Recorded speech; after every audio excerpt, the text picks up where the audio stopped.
안녕하세요. 박병태입니다. 지난 시간에 이어서 이번 시간에도 한국인의 영어 습득을 위한 최고 학습법의 뇌과학적 모색이라는 제목으로 강의를 이어가겠습니다.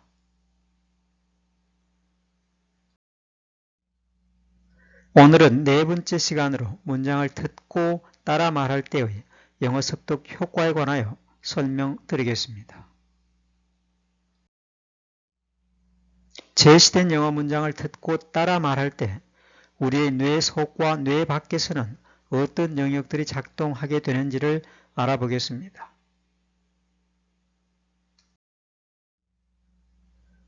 영어로 듣고 따라 말할 때 우리의 뇌 속과 뇌 밖의 작동 영역과 정보 이동 경로입니다.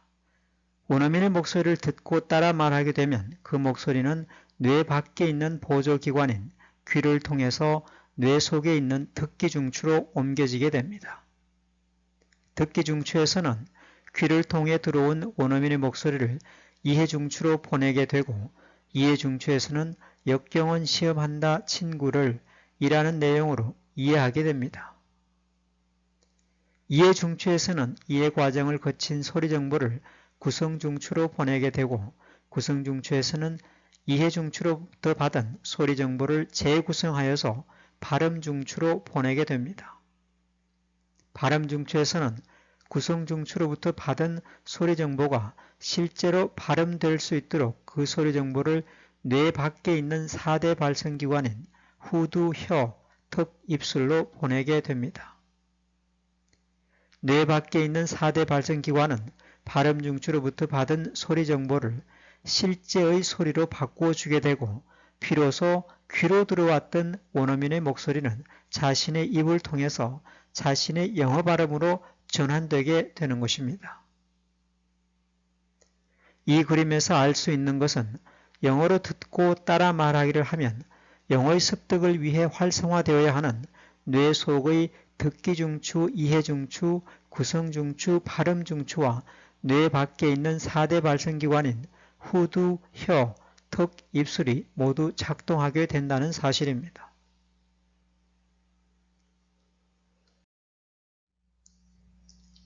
문장을 듣고 따라 말할 때의 언어 정보 흐름도를 보시면 듣고 따라 말하기의 진행 과정을 보다 쉽고 명확하게 확인할 수 있습니다. Adversity, tries, friends 라는 문장을 원어민의 목소리를 듣고 따라 말하게 되면 먼저 원어민의 목소리가 뇌 밖에 있는 귀를 통해서 뇌 속에 있는 듣기 중추로 옮겨지게 됩니다. 듣기 중추에서는 귀를 통해 들어온 원어민의 목소리를 이해 중추로 보내게 되고 이해 중추에서는 adversity, tries, friends 라는 소리 정보를 역경은 시험한다 친구를 이라는 내용으로 이해하게 됩니다. 이해 중추에서는 이해 과정을 거친 소리 정보를 구성 중추로 보내게 되고 구성 중추에서는 이해 중추로부터 받은 문장을 재구성하여 발음 중추로 보내게 됩니다. 발음 중추에서는 구성 중추로부터 받은 소리 정보가 발음될 수 있도록 그 소리 정보를 뇌 밖에 있는 4대 발성기관인 후두, 혀, 턱, 입술로 보내게 됩니다. 뇌 밖에 있는 4대 발성기관은 발음 중추로부터 받은 소리 정보를 실제의 소리로 바꾸어주게 되고 비로소 귀로 들어왔던 원어민의 목소리는 자신의 입을 통해 자신의 영어 발음으로 전환되게 됩니다. 언어 정보 흐름도에서 보다 확실하게 알 수 있는 것은 우리가 영어 문장을 듣고 따라 말하게 되면 영어의 습득을 위해 활성화되어야 하는 뇌 속의 듣기 중추, 이해 중추, 구성 중추, 발음 중추와 뇌 밖에 있는 4대 발성기관인 후두, 혀, 턱, 입술이 모두 작동하게 된다는 사실입니다.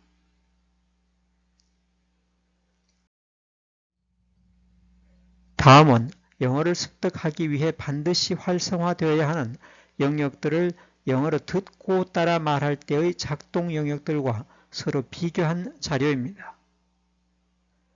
영어를 습득하기 위해서는 점선으로 표시된 뇌 속의 4대 영역인 듣기, 이해, 구성, 발음 증추와 뇌 밖의 4대 발생기관인 후두, 혀, 턱, 입술 등 8대 영역이 모두 작동되어야 합니다. 그런데 영어로 듣고 따라 말하는 경우 영어의 습득에 필요한 8대 영역이 모두 작동되게 됩니다.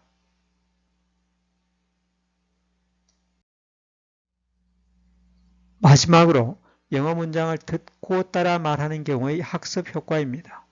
앞에서 여러분 확인하신 것처럼 영어로 듣고 따라 말하게 되면 영어의 습득에 필요한 8대 영역이 모두 작동하게 됩니다. 그러므로 듣고 따라 말하기는 영어를 습득하는 단계에서 가장 효과적인 학습법이라고 할 수 있습니다. 평소 문장을 보지 않고 따라 말하고 따라 말한 내용을 의미 단위로 이해하고 따라 말한 내용의 일부를 바꾸어가며 응용할 수 있다면 영어 습득에 가장 큰 도움이 될 수 있을 것입니다. 결론적으로 영어를 습득하려는 단계에 있는 사람이라면 누구에게나 영어 문장을 듣고 따라 말하는 학습법이 가장 바람직하고 중요하다는 사실입니다. 오늘은 한국인의 영어 습득을 위한 최고 학습법의 뇌과학적 보색이라는 강의의 네 번째 시간으로 영어 문장을 듣고 따라 말할 때의 영어 습득 효과에 관하여 말씀드렸습니다. 감사합니다.